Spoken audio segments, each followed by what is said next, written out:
"You're not real family anymore," my daughter said, so I canceled everything that night. By 9 o'clock that night, my daughter had lost her house, her safety net, and her inheritance, and she didn't even know it yet. 6 hours earlier, she stood up in my own dining room, in front of my grandchildren and said, "You're not real family anymore, Mom. You're just an old woman who happens to share our blood." 76 years old. And my own daughter said those words like she was reading me a grocery list. I didn't cry. I didn't yell. I set my fork down real slow, and something in me went quiet and cold and clear, all at the same time. That night, before I even took my shoes off, I sat down at my kitchen table and canceled everything. Before I tell you what everything means, I want to say hello properly, because if you're new here, you don't know me yet, and I'd like for us to get acquainted. My name is Lisa, I'm 76 years old, and I've buried a husband, raised 2 children mostly on my own after that, and spent the last decade being the family bank, the family babysitter, and apparently the family fool. If you're the kind of person who believes getting older doesn't mean getting weaker, hit that like button right now, because you and I are going to get along just fine. Subscribe if you want to see exactly how a 76-year-old woman handles betrayal without raising her voice once. And do me a favor, tell me in the comments where in the world you're watching this from tonight, because I read every single one, and it does an old woman's heart good to know who's sitting with her. Now let me back up, because you need to understand how we got to that kitchen. My husband, Edward, passed 11 years ago. Heart attack, sudden, no warning, gone before the ambulance even got there. I was 65. I had a choice in that moment that a lot of widows have: shrink up and disappear into grief, or keep living because somebody had to. I chose to keep living. I kept the house. I kept Edward's little hardware store running for 3 more years before I sold it for a fair price. I had savings, a pension, the proceeds from the store, and a paid-off house that Edward and I built with our own 2 hands, back when a young couple could actually do that. I wasn't rich, but I was comfortable, and more importantly, I was independent. My daughter, I'll call her Kimberly, because I'm not interested in giving her the dignity of her real name plastered across the internet, married a man I'll call Craig about 9 years ago. Nice enough fellow on the surface. Worked in sales, always had some new business idea that was going to make them rich, never quite panned out. They had 2 children, my grandchildren, a boy and a girl, and those 2 kids are the reason I put up with as much as I did for as long as I did. I loved being a grandmother. I still do, even now, even after everything. And that's the part of this story that hurts the most, so I'll ask you to be patient with me as we go. Started small, the way these things always do. A few $1,000s here for a car repair. A few thousand there for a temporary cash flow problem in Craig's business. I never said no. I'd sit at my kitchen table, write the check, and think that's what family does, we help each other. And I believed that with my whole heart. I still believe it, actually. I just learned the hard way that belief has to run in both directions, or it isn't family, it's just a woman writing checks. 3 years ago it got bigger.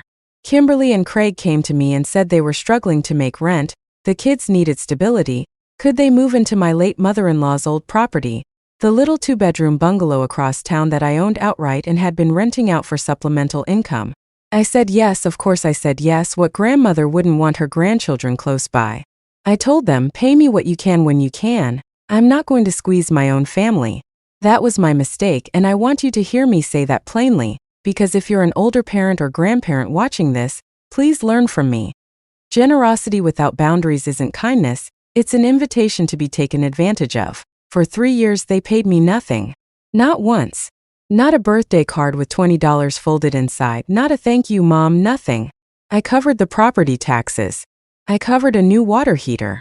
I covered a roof repair after a bad storm, $11,000 out of my own retirement savings, because Craig said insurance wouldn't cover it, and the kids couldn't be living under a leaking roof. I never once heard the words thank you.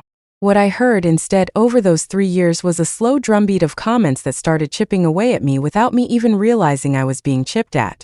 Mom, you don't really need that house, do you, at your age? That was Kimberly 18 months ago at Thanksgiving in front of everyone. You should really think about what happens to all this when you're gone. Be smart about it now, save everybody the headache later. That was Craig this past spring, holding a glass of my wine in my dining room, talking about my estate like I was already in the ground. I laughed those comments off at the time. I told myself they're just being practical, people talk about money differently these days, don't take it personal. I was 76 years old, telling myself lies to protect people who were busy telling me the truth about how they saw me. And the truth was, in their eyes, I had stopped being their mother and their mother-in-law a long time ago. I had become an asset, a line item, a future inheritance with a pulse. If you've ever felt yourself get smaller in a room full of your own family, I want you to comment below and just say I understand, because somebody else scrolling through tonight needs to see they're not alone in this. And if you haven't hit subscribe yet, now's the time, because the next part is where everything changed. 6 weeks ago, I hosted a Sunday dinner. Roast chicken, the good china, the whole thing, because I still believe in doing things properly even when nobody notices the effort. My son, who I haven't mentioned yet, he lives 2 states away, calls me every Sunday without fail, and has never once asked me for a dime in his entire adult life. He was visiting that weekend, which made it even more special to me. I wanted everybody together. Somewhere between the chicken and the pie, Craig brought up the bungalow again. Said the water heater I'd replaced 2 years back was already acting up and they'd need me to cover a new one. Plus he mentioned, almost casually like he was talking about the weather, that they'd stopped paying the small amount of rent they'd been giving me for the last few months because things were tight. I hadn't even noticed the payments had stopped. That's how little attention I'd been paying to my own finances, because I trusted my daughter and her husband more than I trusted my own eyes. I said gently that we needed to sit down and talk seriously about the arrangement, because I was on a fixed income too, and I couldn't keep absorbing every expense on a property they were living in for free. I wasn't angry. I wasn't even firm, if I'm honest with you. I was asking. And that's when Kimberly stood up from my table in my dining room, under a roof I paid for, and said the words that changed everything. "You're not real family anymore, Mom. You're just an old woman who happens to share our blood. Family doesn't nickel and dime family. Maybe it's time you remembered that before you start asking us for money like we owe you something." The room went dead silent. My grandson, he's 11, looked down at his plate. My granddaughter, she's 8, looked at me with this confused little face, like she didn't understand why grown-ups talk to each other like that. My son set his fork down and said her name sharply like a warning, but Kimberly didn't back down. She just crossed her arms and stared at me, waiting for me to apologize. I didn't apologize.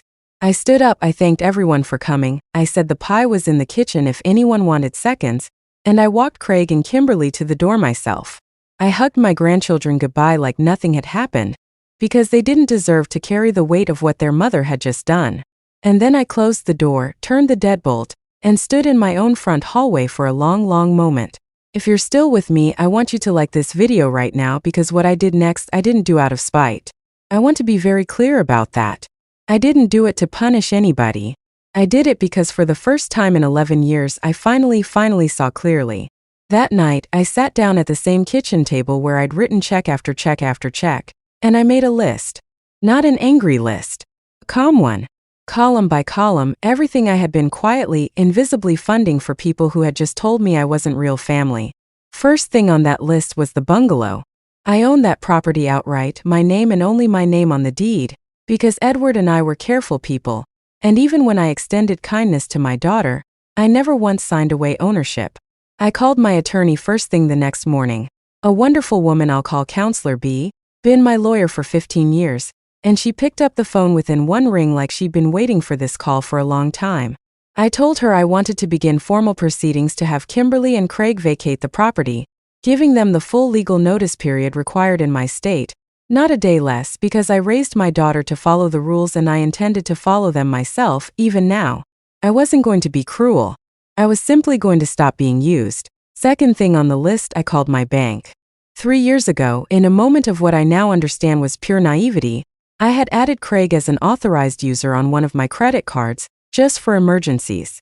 That emergency card had covered 2 vacations, a home theater system, and a set of golf clubs I only found out about because I happened to glance at a statement one Tuesday afternoon. I removed him from that card before 9 in the morning. Closed, done, finished. Third, I called my financial advisor, a young man named Devin who has managed my modest little portfolio since Edward passed. I told him I needed to revise my beneficiary designations and my will. This was the hardest phone call of the night, and I won't pretend otherwise. Every part of me still loved my daughter. Loving somebody and letting them keep hurting you are 2 very different things, though, and it took me 76 years to finally learn the difference. I didn't cut her out entirely. I want you to know that because I'm not interested in performing some dramatic, vengeful story for you. I restructured everything so that any inheritance for Kimberly's side would go into a trust for my grandchildren directly, protected, untouchable by Craig's business ventures or Kimberly's spending, released to them at 25, when they're grown enough to understand the value of what they're receiving. My son's share stayed exactly as it was, because he'd never given me a single reason to protect my own money from him. Fourth on my list, and this one might surprise you, I canceled the recurring $500 a month I had been quietly transferring to Kimberly's account for the kids' activities for the last 4 years. $24,000 over that time, and I never once saw a soccer trophy or a dance recital I was invited to. That money stops. Not because I begrudged my grandchildren a single dance class, because I'd learned it wasn't going to dance class at all. I sat at that table until nearly 2 in the morning, working through every thread I had woven myself into, and cutting each one calmly, deliberately, one at a time. When I finally went to bed, I slept better than I had in years. If that surprises you, comment below because I think a lot of us have been taught that setting a boundary should feel like guilt, and I'm here to tell you it doesn't. Feels like breathing. The call started 2 days later. Kimberly, furious, accusing me of abandoning her children, as though a trust fund releasing at 25 is abandonment, as though 11 years of unconditional generosity followed by one firm boundary erases everything that came before it. Craig didn't call at all, which told me everything I needed to know about who had really been steering that ship all along.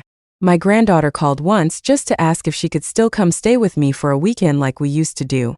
And I told her, sweetheart, you can always come stay with your grandmother, that will never change no matter what happens between the grown-ups. That phone call, more than anything else, told me I'd done the right thing because the children were never the ones I was protecting myself from. It's been 6 weeks now. Kimberly and Craig found a rental across town.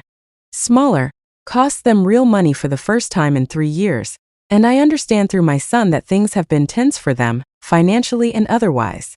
I won't pretend I don't feel a pull of sadness about that. I'm still her mother. That never stops, not for one single day of my life, and I don't think it's supposed to. But I've stopped confusing sadness with obligation, and I've stopped confusing love with a blank check. My son and I talk every Sunday, same as always. My grandchildren come stay with me one weekend a month, an arrangement Kimberly agreed to mostly, I suspect, because she knows exactly how it would look to deny her own children a relationship with their grandmother after everything else that's happened. I've started going back to the pottery class I quit years ago because I was always too busy managing everyone else's crises to have a hobby of my own. I joined a walking group at the community center. 3 mornings a week, 5 women my age, all of us with stories not so different from mine. And I have laughed more in the last 6 weeks than I did in the previous 3 years combined. I think about that moment in my dining room often. My daughter standing over me, telling me I wasn't real family, expecting I believed that I would crumble, apologize, and go right on writing checks the way I always had. She didn't know she was talking to a woman who buried her husband and kept going, who ran a hardware store alone for 3 years, who raised 2 children and only heard "you're not real family" from the one I gave the most to. Real family doesn't say those words to their mother over a water heater.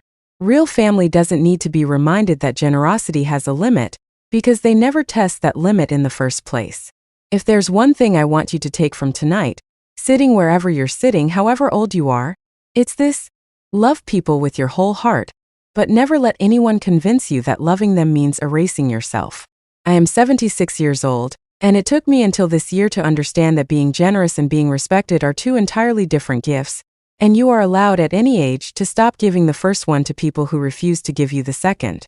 If this story meant something to you tonight, I'd be so grateful if you hit that subscribe button and let me know in the comments where you're watching from. I love picturing all the different corners of the world where somebody's sitting with a cup of tea listening to an old woman tell her story. And if you've ever had to close a door, quietly and without apology, on somebody who forgot you deserved respect, tell me about it below. I read every word, and I promise you, you are not alone at that kitchen table. I'll see you in the next one.